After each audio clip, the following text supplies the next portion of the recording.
I'm just a rock chick. I would describe my music and my sound as Avril Lavigne. It's the best damn thing.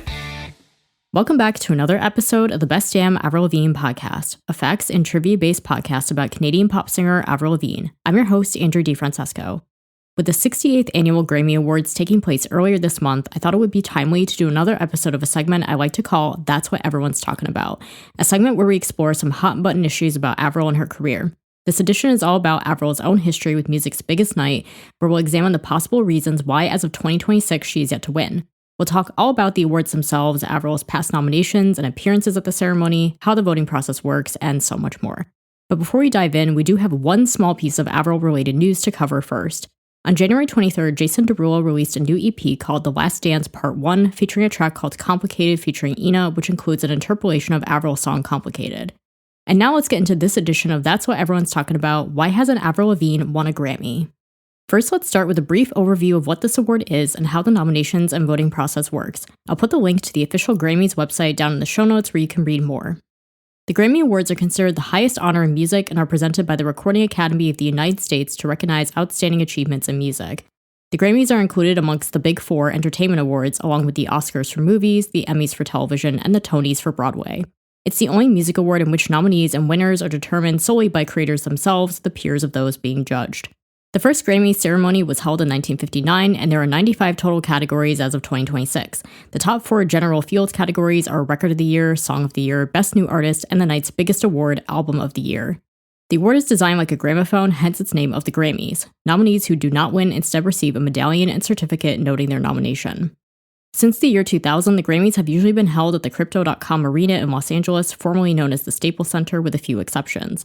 Since 2023, the awards have been held the first Sunday of February. There are 2 ceremonies that take place, one being the pre-telecast ceremony that occurs during the day where the majority of the awards are presented, followed by the primetime ceremony broadcast in the evening where the major categories are presented.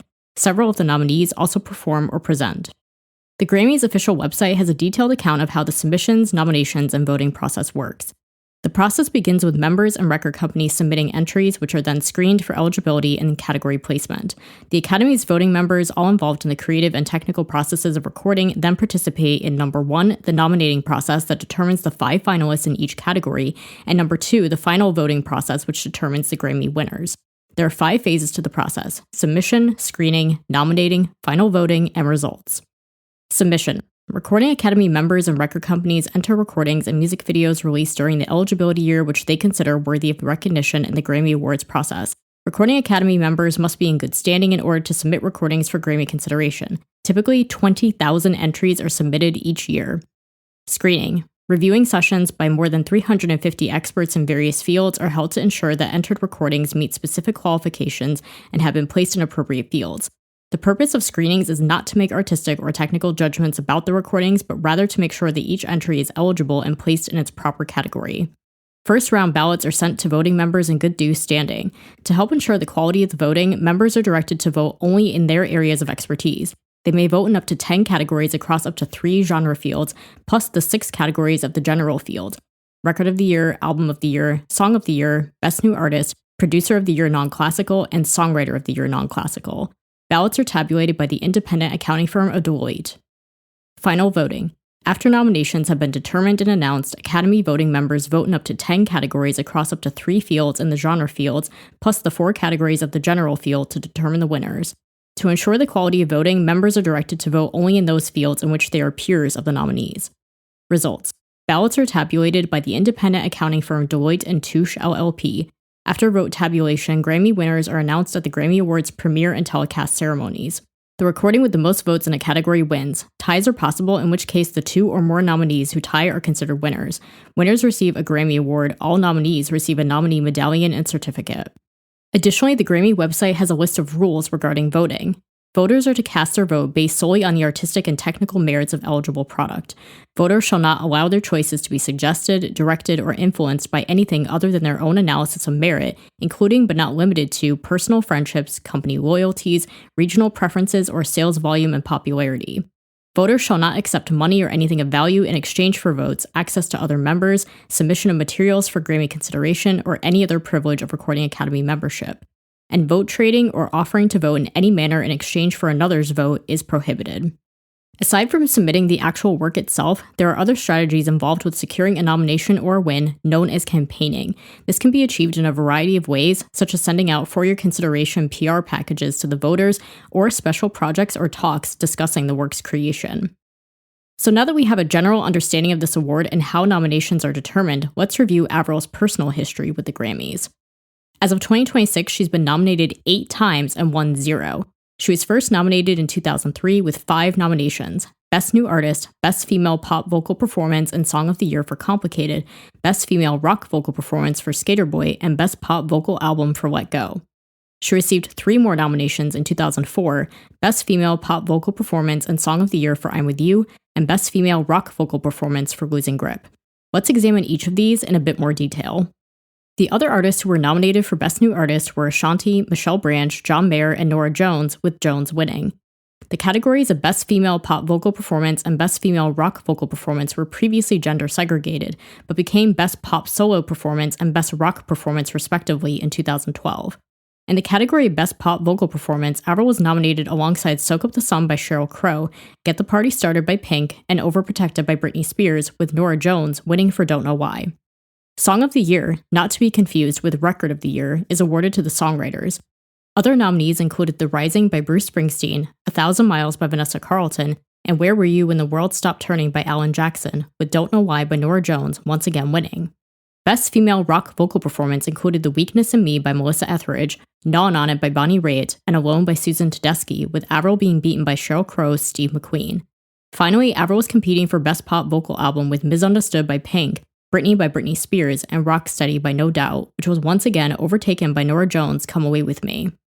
At the next year's ceremony, Avril once again lost Best Female Pop Vocal Performance to Beautiful by Christina Aguilera. Other nominees included Miss Independent by Kelly Clarkson, White Flag by Dido, and Fallen by Sarah McLachlan. Song of the Year went to Dance With My Father by Luther Vandross. Other nominees included Beautiful by Christina Aguilera, Keep Me in Your Heart by Warren Zevon, and Lose Yourself by Eminem. Lastly, Best Female Rock Vocal Performance went to Trouble by Pink, with the other nominees being Are You Happy Now by Michelle Branch, Time of Our Lives by Bonnie Raitt, and Righteously by Lucinda Williams. As of 2026, Avril has only attended the Grammy ceremony twice and performed once. She attended the first year she was nominated on February 23, 2003 at Madison Square Garden and walked the red carpet with her band, who were all wearing vintage tuxedos. Avril custom designed hers with tape on the inside of the jacket that said Rock On and featured a middle finger icon on the back. She also wore a top hat with it and performed her nominated song Skater Boy. She did not attend the ceremony again until nearly 20 years later in 2022 on April 3rd at the MGM Grand Garden Arena in Las Vegas, a couple months after the release of her 7th studio album Love Sucks. She wore a black gown designed by House of Moi Moi with a custom-made waistband advertising the name of her new album on it, and presented the award for Best Pop Duo or Group Performance to Doja Cat and SZA for Kiss Me More. It's not completely known if she's ever made submissions in any other years, but we do know Love Sucks was submitted in the category of Best Rock Album in 2023, as confirmed by Billboard, and Billy Idol submitted 77 for this year's Grammys in the categories of Best Rock Song and Best Rock Performance, but all failed to secure any nominations. As far as any other activity with the Grammys goes, she put on an acoustic showcase and Q&A at the Grammy Museum in September 2019, several months after the release of the Head Above Water album, but again, no nominations followed. So now we revisit our question from the top of this episode. Why hasn't Avril won a Grammy or even been nominated since her first album? My main theory is that Avril doesn't seem like the type to want a campaign. She's very introverted and hesitant to self-promote even this far into her career. She always loves hyping up her friends and their projects, but tends to shy away from doing it with her own. Additionally, competing with thousands and thousands of submissions with only 5 ultimately being nominated also greatly decreases the odds.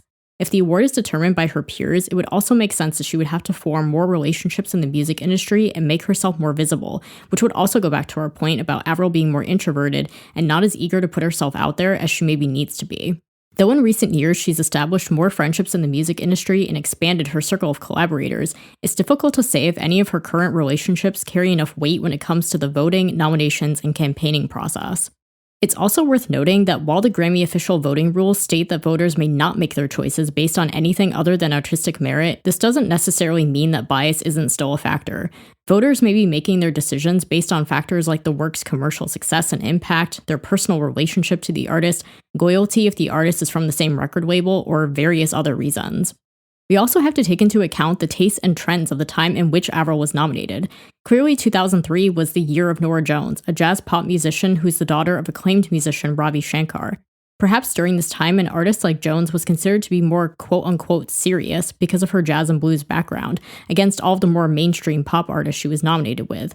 And being the daughter of a musician as influential as Ravi Shankar may have also invited some bias, whether it was due to the voters' love of Shankar himself, or bias on a more subconscious level, with the belief that Jones automatically had more artistic credibility and therefore deserved to win. Genre-wise, Avril has also always toed the line between pop and rock, and while she was considered eligible in the rock categories for Skater Boy and Losing Grip, it's possible the voters thought she was too pop to warrant a win in a rock-oriented category.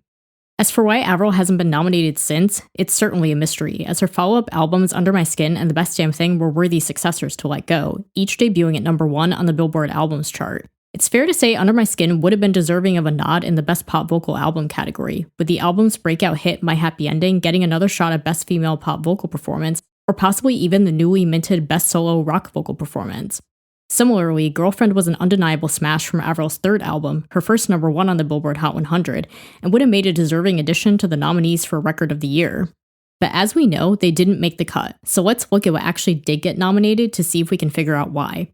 The nominees for Best Pop Vocal Album in 2005 once again included Norah Jones, Sarah McLachlan, Joss Stone, Brian Wilson, and Ray Charles, with the latter taking home the award. And the nominees in the Best Female Pop Vocal Performance category included Sheryl Crow, Bjork, Gwen Stefani, Joss Stone, and Norah Jones, with Jones once again claiming the win. The now all-gender category for Best Solo Rock Performance only had one female nomination with Melissa Etheridge.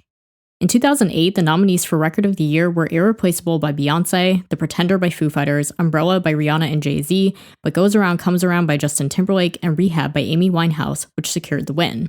While it's impossible to know the exact reasons why Avril was excluded from these nominations, there are noticeable patterns to what did get nominated that might give us a clue. In contrast to Avril's first year of eligibility, the nominees for Best Pop Vocal Album in 2005 noticeably excluded pop divas in favor of country, soul, or male artists, and Best Female Pop Vocal Performance only included one pop star in Gwen Stefani. And with the rock category now combining entries from both male and female artists, the traditionally male-dominated genre was going to naturally include more entries from male artists, unfortunately leaving little room for female contributions. The nominees for the coveted Record of the Year in 2008 were mainly R&B-infused pop, apart from the one rock entry from Foo Fighters. This once again may simply be a reflection of the taste and popular musical landscape at the time. Avril's albums that followed in 2011 and 2013 were less commercially successful and represented a departure in her signature pop rock sound, so it's not surprising they were passed over, particularly after the 4-year hiatus she took between The Best Damn Thing and Goodbye Lullaby. And by the time she released her self-titled album, several newer and younger pop acts had emerged and were overtaking as the new generation of pop stars. However, 2019's Head Above Water served as an emotional comeback for Avril after her harrowing battle with Lyme disease, and while the album's lead single would have been deserving of a nomination, it sadly didn't make enough of an impact on the mainstream pop charts and likely flew under the radar of most of the voters. Though it performed well on Christian radio formats, it unfortunately wouldn't have been eligible for nomination in anything outside of the pop categories, and this is likely the reason it didn't make the cut, as the pop categories are highly competitive. The Love Sucks era seemed like it would finally be Avril's year for a long-awaited return to the Grammys, especially by competing in the less saturated category of Best Rock Album, and with the advantage of being one of the few females in the category. But while the album generated more critical acclaim and buzz for her than she'd had in years, it sadly wasn't enough to carry it to the finish line, instead being shut out by the likes of rock heavy hitters like the Black Keys, Elvis Costello, Avril's friend and Love Sucks collaborator Machine Gun Kelly, and the eventual winner Ozzy Osbourne. And she was once again shut out this year despite having her name attached to a legend like Billy Idol. Instead, this year's rock categories were dominated either by long-standing but still current acts like Nine Inch Nails, Hayley Williams, and Haim, or newcomers like Turnstile and Youngblood. Given the fact Avril has made recent submissions to the Grammys for consideration and even performed at the Grammy Museum, there's a clear indication she still wants to win a Grammy someday, and has even gone on record saying as such. While the Grammy Awards are not the end-all be-all of the music industry or an indication of an artist's talent or artistic merit, they're still considered a rite of passage by many and considered an honor if one achieves that recognition. Though Avril has yet to accomplish this, she thankfully has had multiple years of success with Canada's equivalent of the Grammys, known as the Juno Awards, of which she has won several, including Album of the Year in 2003. But if Avril hopes to ever achieve her dream of winning a Grammy Award, she'll not only have to create a musical work that stands out amongst the rest, she'll also have to work hard to campaign and convince the voters. there's a possibility she could be granted a Lifetime Achievement Award even if she never wins a Grammy itself, which happened with Diana Ross in 2012. Avril isn't the only artist who surprisingly hasn't won a Grammy. Here are several other well-known acts who you may be shocked to learn either have yet to win or never did win music's top honor. ABBA, The Beach Boys, Bjork, Bob Marley, Dean Martin, Demi Lovato, Guns N' Roses, Jimi Hendrix, Journey, Katy Perry, Kiss, Lana Del Rey, Nicki Minaj, Post Malone, Queen, Snoop Dogg, and so many more. As I said, Avril is at least in good company, and clearly not winning a certain award doesn't necessarily mean these artists aren't still incredibly talented or haven't made valuable contributions to music. It takes a combination of several different pieces falling into place to make a Grammy win happen, and sometimes the stars just don't align. But who knows, maybe her next album will pull a Grammy or two after all, especially since the now Grammy-winning artist Youngblood himself has worked on some of the preliminary tracks with her and given them high praise, saying he believes their work is worthy of the honor. There have also been nominees who didn't win their first Grammy until later on in life, such as Elizabeth Cotten, who won her first Grammy for Best Ethnic or Traditional Folk Recording in 1985 at the age of 90. The beloved actress Betty White won her first Grammy for Best Spoken Word Album in 2012, also at age 90. Many other artists like Tony Bennett and John Williams have also continued to win as far as into their 90s, and acts like Amy Winehouse, David Bowie, and Ray Charles have been awarded posthumously, proving that it's never too late to win a Grammy and the possibility is always there even once the artist is no longer living. But whether or not Avril ever wins a Grammy, her mark on pop and alternative music as well as 2000s pop culture itself is undeniable, and she's influenced dozens of today's biggest artists, some of whom have won Grammys themselves. No matter what, we can trust that Avril will always stay true to herself and make music she's proud of that is enjoyed by fans all over the world, whether it brings her accolades or not. She's accomplished so many incredible things in her career thus far and has plenty to be proud of. A Grammy Award would only be the icing on the cake of what has otherwise, so far, been an illustrious and iconic career in pop music, the likes of which very few artists ever achieve, and there's still so much more to come. So with all of that, we've now come to the end of this episode of That's What Everyone's Talking About. I hope you enjoyed all the research that went into this episode, and if you'd like to learn more, I'll put the links to my sources down in the show notes. So that's it for this edition of the Best Damn Avril Lavigne podcast. Be sure to subscribe on your preferred podcast platform so you can get new episodes directly in your feed, and please don't forget to take a minute to leave a rating or review to help more fans find the show. We're currently streaming on Apple Podcasts, Spotify, YouTube Music, Amazon Music, and Audible. Be sure to join me again next time on the Best Damn Avril Lavigne podcast. The Best Damn Avril Lavigne podcast is hosted, produced, and edited by Andrea DiFrancesco. Theme music is HD and Lights by J. Powell Flicks. Follow the latest podcast news on Instagram at bestdamnavrilpod or email bestdamnavrilpod@yahoo.com.